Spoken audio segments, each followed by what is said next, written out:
मुजफ्फरनगर कचहरी परिसर पहुंचे सफाई कर्मचारियों ने डोर टू डोर कूड़ा कलेक्शन कराने वाली कंपनी के खिलाफ विरोध प्रदर्शन कर फिर एक बार जिलाधिकारी को ज्ञापन सौंपा। हंगामा करते हुए उन्होंने कहा कि पूर्व में भी निजी कंपनियां सफाई कर्मचारियों से काम कराकर उनका वेतन लेकर फरार हो चुकी हैं। महिला कर्मचारियों का कहना है कि हम किसी कंपनी के साथ काम नहीं करना चाहते। हम घरों में से कूड़ा उठाते हैं और किसी में 50, 30 या 100 रुपए हमें मिलते हैं, उसी से हम अपने बच्चे पाल रहे। मैं जो कंपनी है वो कई बार आ चुकी, हम उसमें काम भी करते हैं, हमारे काम छीनना है, हम घरों में बैठ जावे, काम करेंगे तो हमारे पैसे लेकर भाग जावे, हमारा वेतन नहीं मिलता। 6-6 महीने काम कराते हैं और चली जाती हैं कंपनियाँ। और अब की बार भी यही हो रहा कि डोर टू डोर घरों में गाड़ियां लगा रहे, हम मना कर रहे तो मान नहीं रहे ये लोग। ज्ञापन दे चुके 2-3 बार, नहीं रखा। हम रहना ही नहीं चाहते क्योंकि हम 6 महीने काम भी करेंगे और हमारा पैसा भी लेके भाग जाएंगे। हम अपने घरों में उधार राशन ले लेके खाएंगे और पैसा हमें मिलेगा नहीं, तो हम करना नहीं चाहते। जैसा हमारा काम है हमें वैसा ही चाहिए। तो ज्ञापन भी कई बार दे चुके हैं। अगर ये वाली कंपनी अब की बार चली, अगर हमें पता नहीं चला, अधिकारी ने बताया नहीं इसके बारे में कि चलती है या नहीं चलती है, तो अब की बार हम जोरदार आंदोलन कर देंगे। और चाहे हमें वो गाड़ी रोकनी पड़ो बीच में, चाहे हमें पुलिस से डंडे खाने पड़े, चाहे हमें जेल जाना पड़े, लेकिन अब की बार हम वो कंपनी चलने नहीं देंगे। हम आर पार की बात करेंगे। नगर के मेरठ रोड स्थित सदर तहसील में आज मंगलवार को समाधान दिवस का आयोजन किया गया। शासन के आदेशानुसार वैसे तो समाधान दिवस प्रत्येक सप्ताह के शनिवार को आयोजित किया जाता है, परंतु इस बार शनिवार को यूपी पुलिस भर्ती परीक्षा के चलते तहसीलों में समाधान दिवस का आयोजन नहीं किया गया था। सदर तहसील में सीडीओ संदीप भागिया के नेतृत्व में अधिकारियों ने मौजूद रहकर क्षेत्रवासियों की समस्याओं का निस्तारण किया। शनिवार के दिन समाधान दिवस होता है, लेकिन शासन की व्यवस्था की वजह से आज मंगलवार को समाधान दिवस हुआ। पब्लिक की पैमाइश को लेकर, किसी के मकान खाली को लेकर, किसी अवैध कब्जाओं को लेकर अन्य समस्याएं आती हैं, जिनको संबंधित विभाग द्वारा निर्देशित किया जा रहा है और समस्या के समाधान हेतु जनपद मुजफ्फरनगर बुढ़ाना पुलिस द्वारा 7 वर्षीय नाबालिग बच्ची के साथ दुष्कर्म की घटना का खुलासा करते हुए 4 अभियुक्तों को गिरफ्तार कर जेल भेजा गया। एसपी देहात आदित्य बंसल द्वारा प्रेस वार्ता कर इसकी जानकारी दी गई। गोकुल सिटी में भाजपा पिछड़ा वर्ग द्वारा विशाल सामाजिक सम्मेलन का आयोजन किया गया, जिसमें यूपी के उप मुख्यमंत्री केशव प्रसाद मौर्य ने वर्चुअली शामिल होकर विशाल जनसभा को संबोधित किया। उन्होंने सपा और अखिलेश यादव पर जुबानी हमला करते हुए कहा, समाजवादी पार्टी अब समाप्तवादी पार्टी बनती जा रही है। भाजपा परिवार की पार्टी नहीं है, कार्यकर्ताओं की पार्टी है। केशव प्रसाद मौर्य भी पार्टी का एक कार्यकर्ता है। हालांकि हेलीकॉप्टर में खराबी का हवाला देते हुए डिप्टी सीएम बोले, मेरा आपके बीच आने का बहुत मन था और बाबा खाटू श्याम के दर्शन भी कर पाता। सम्मेलन का संचालन क्षेत्रीय महामंत्री रूपेंद्र सैनी ने किया। सम्मेलन में पिछड़ा वर्ग मोर्चा के प्रदेश अध्यक्ष और राज्य मंत्री का दर्जा प्राप्त नरेंद्र कश्यप ने मंच से समाज को आह्वान करते हुए कहा, आगामी लोकसभा चुनाव में भाजपा को मतदान कर अन्य सभी पार्टियों की जमानत जब्त करानी है। राज्य मंत्री कपिल देव ने भी 2013 के मुजफ्फरनगर दंगों को याद करते हुए मौजूदा समाजवादी सरकार को घेरा। केंद्रीय मंत्री संजीव बालियान ने 2014 से पहले के दंगों को याद कराते हुए कहा, पिछले 10 सालों में कोई दंगा नहीं हुआ। बोले, हमारे यहाँ बदमाश या तो ऊपर चले गए या शहर छोड़कर भाग गए। कार्यक्रम में बुजुर्गों को शॉल पहनाकर सम्मान भी किया गया, जिसमें भाजपा पिछड़ा वर्ग मोर्चा के क्षेत्रीय महामंत्री रूपेंद्र सैनी, राम कुमार कश्यप एडवोकेट, सुंदरपाल जिलाध्यक्ष पिछड़ा मोर्चा, जयकांत गुर्जर महामंत्री, मनोज पांचाल महामंत्री, हरबीर पाल क्षेत्रीय अध्यक्ष और जयप्रकाश कुशवाहा क्षेत्रीय प्रभारी आदि लोग उपस्थित रहे। और मुझे पता है कि आज केशव मौर्य जी नहीं आए तो कहीं ना कहीं दिल तो टूटा होगा, लेकिन हम सब परिवार के लोग हैं। मैं जब इधर से देखना शुरू करता हूँ इधर तक, ऐसा लग रहा है जैसे सब मेरे परिवार के लोग बैठे। और ऐसे महत्वपूर्ण लोग आज इस कार्यक्रम में हैं जो पूरे गांव को, गुआंढ को प्रभावित करने की क्षमता रखते हैं। सब बात होगी, मैं तो 2 बात आपसे करना चाहूँ, क्योंकि 2 बार आपने जो आप सामने बैठे हैं, अगर मुझे सांसद बनने का सौभाग्य मिला तो वो आप सबके कारण है जो आज मेरे सामने बैठे। ये भी लोग हैं जिनमें 100% नहीं 1000% आशीर्वाद मुझे।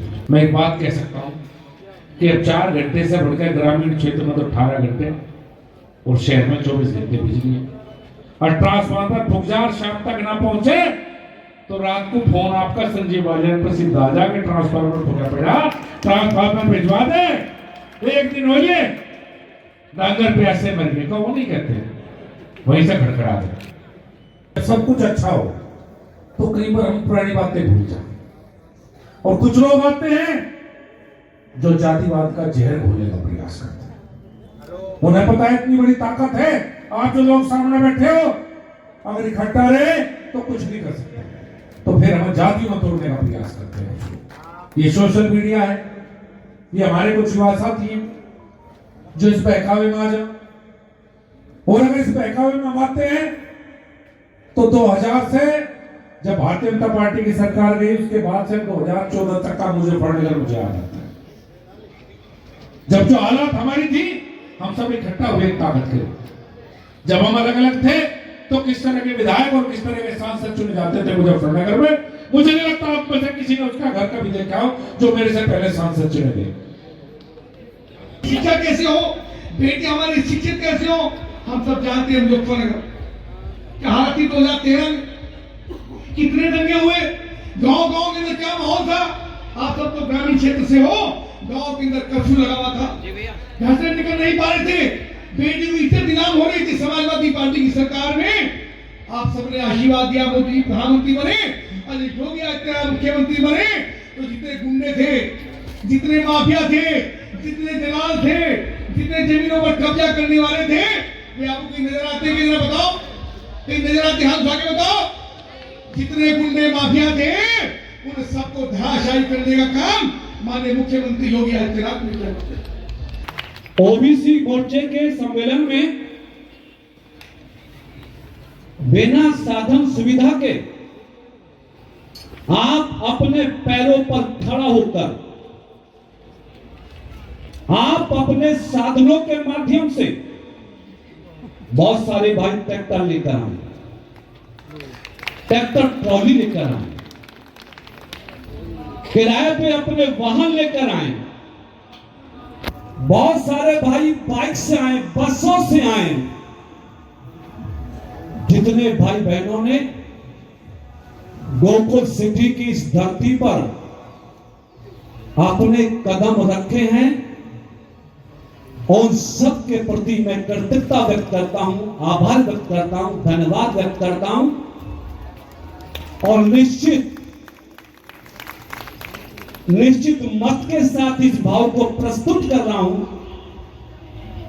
कि आपका जोश, आपकी हिम्मत, आपकी उपस्थिति, आपके मन का भाव जो आज इस पंडाल में दिख रहा है, मुझे लगता है कि आपके इस विचार, आपके इस समर्थन, सहयोग के बल पर देश के यशस्वी प्रधानमंत्री नरेंद्र मोदी जी ने जो संसद सत्र के दौरान सदन में अपना वक्तव्य दिया कि 2024 के लोकसभा के चुनाव में भारतीय जनता पार्टी को 370 और एनडीए को 400 सीट जिताकर देश दोबारा मोदी जी को प्रधानमंत्री बनाने वाला है। प्रधानमंत्री जी का ये विचार, प्रधानमंत्री जी का ये वक्तव्य पर आप लोगों ने मोहर लगा दी है, अपना समर्थन दे दिया है, अपने उपस्थिति दर्ज कर। भाई बहनों, जनपद में त्यागी समाज ने सियासी हलचल तेज कर दी है। अभी हाल ही में जयंत चौधरी के भाजपा के साथ आने के बाद भाजपा शीर्ष नेतृत्व पश्चिमी उत्तर प्रदेश में मतदान को लेकर लगभग संतुष्ट दिख रहा था, परंतु मुजफ्फरनगर में त्यागी समाज ने बैठक कर अपना निर्दलीय उम्मीदवार खड़ा करने का मन बनाया। मांगेराम त्यागी ने मीडिया को बड़ा बयान देते हुए कहा कि त्यागी समाज भाजपा के चुनाव का करेगा बहिष्कार। अब तक 99% त्यागी भाजपा को वोट देते आए हैं। पार्टियों के दिमाग में गलतफहमी आएगी, कोई सी भी हो, और ज़्यादातर तो मैं टारगेट तो दूंगा भारतीय जनता पार्टी को, क्योंकि 99% ये समाज वोट इसको ही दे रहा है।